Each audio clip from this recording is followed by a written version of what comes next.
Yan nga guys, ito ang update sa ah, MTB build natin. Bumili ako ng brake. Ano siya, M4100 na Diore.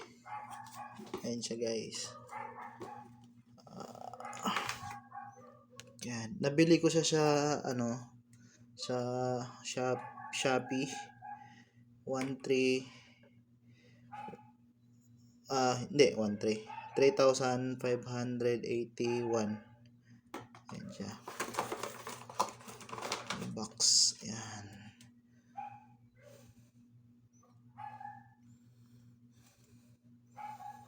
M4100. Wala naman siyang gas bago. Yan. Sana tumagal. Sa bagay, pag Shimano, matibay naman eh. So, ito lang muna binili ko. Kaso, bakit kaya parang may nag-leak?